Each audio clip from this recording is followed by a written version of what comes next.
Good times create weak people. Weak people create bad times.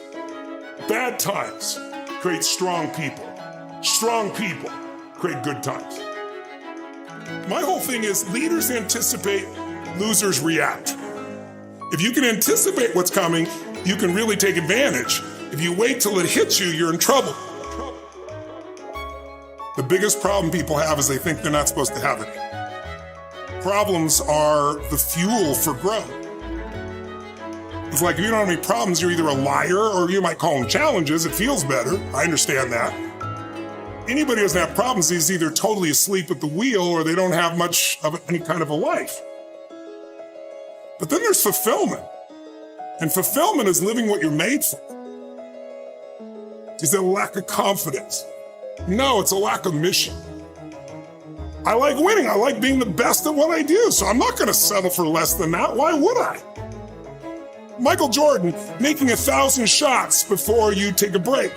So you look at Jordan or you look at, LeBron or you look at anybody who's the best in the world at what they do and you go, aren't they lucky? But if you actually study them, you'll see they're doing things. They're practicing in private things that make them certain in public and they get rewarded for what they do in public. Yeah. And you got to do the same. When you just know you're going to mess up, it's not going to be perfect. You're going to forget that line that you really wanted to say, but just put all the energy on the audience. Everything starts to change. If you stay ready, you don't have to get ready. It's a shift in your identity. Every single day, 6 days a week. What matters? A few subjects, your body, because your energy matters. That energy is low. Everything I just said is worthless to you. Because when you're low energy, you don't use your full intelligence or ability. You need emotion. If you don't know how to master your emotions start wars. Emotion creates peace. Emotion gets you children. Emotion is what can make that business work or fail. And most people don't know how to direct their own emotions. Let me be conscious about feeding my brain things that are going to give me not only inspiration, but insight and skill and tools. 68% of the Fortune 1000 were started in either a recession or a depression. Well, the first skill you got to master to be great is the ability to recognize patterns. When humanity recognized the pattern of the seasons, the whole world changed. Because we went from hunter-gatherers trying to survive from place to place where we're exposed to everything to, wait a second, if we plant in the springtime, we protect in the summer, we reap in the fall, and then we hang on to some of that so we can live through the winter. That created communities for the first time, and then eventually cities and states and countries. So that changed the world.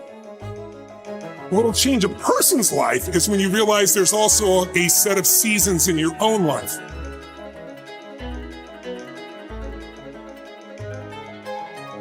And so think of it this way, 0 to 21 is springtime. Things are easy to grow in springtime. You don't have to do that much. Growing as a kid happens naturally. But overall, life is supporting you. It's sending you, teaching you, sharing with you. Now, when you get from 21 to 41 or 22 to 42, whatever range you want to talk about, you now are in the real world. And now you go test what you learned in your springtime. So you start to learn, test, figure out what's real. And it's an important stage of life.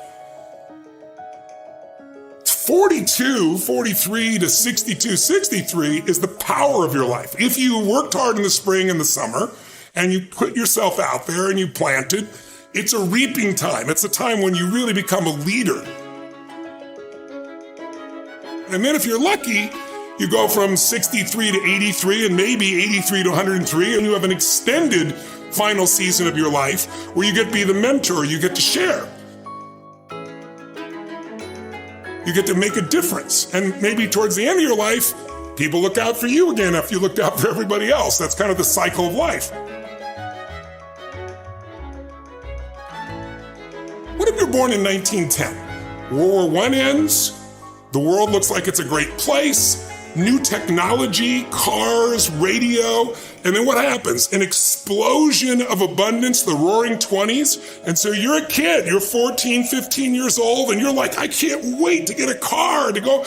But what happened when that person hit the next stage of life at 19, 20, 21 years old? As they came of age, it's 1929.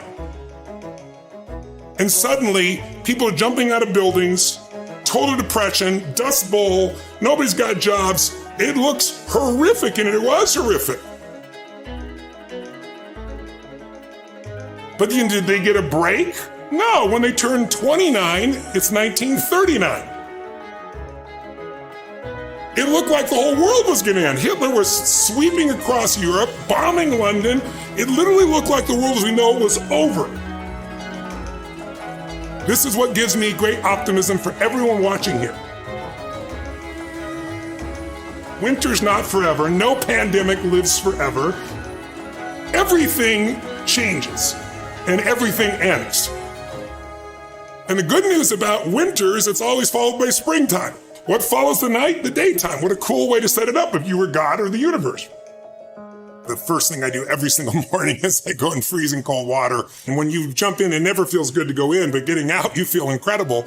But I do it for a different reason. I do it to train my brain to say, when I say now, it means now. When I say go, we go. I don't stand there because it's cold and go maybe in a minute when I'm ready. But I always do it because I've trained my brain. This is how we work. And if you train your brain to do that every single day, then it'll do it on the more difficult and important things in life.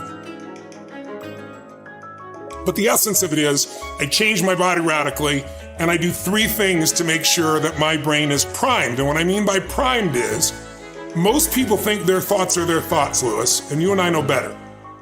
Most people just don't understand that you are being primed all the time. And unless you prime yourself, you're going to be primed by the environment.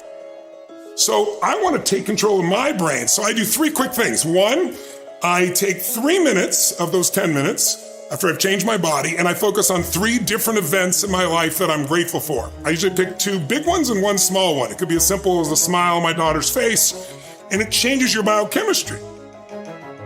Then real fast, I do this 3-minute process that's kind of like a blessing, and then 3 minutes, the last 3 minutes are called 3 to Thrive, where I focus on 3 things I want to accomplish, but instead of thinking I want to accomplish, I see, feel, and experience it as done. I feel grateful, I celebrate it, and it trains your brain. So in 10 minutes, I'm done. 3rd thing that I'll do, I immediately send a message or a text or an audio message to somebody as a sincere compliment. And I don't go, dude, great job, or wow, you're cool. I say, hey, listen, I saw you on Tuesday with those kids, and I saw you take that extra 20 minutes no one else did. And I just want you to know, I saw that, I thought that was incredible. So I'm always very specific so they know it's not just some positive thinking bullshit call, it's sincerely doing it. It makes me constantly look for the good in the people I work with. 4th thing I do is whatever I don't want to do, the most challenging part of the day. What's a story we all love? It's the comeback story. It's the comeback. It's the Rocky. It's that music where all of a sudden you step back up and you take control and rock. Good times create weak people. Weak people create bad times. Bad times create strong people. Strong people create good times.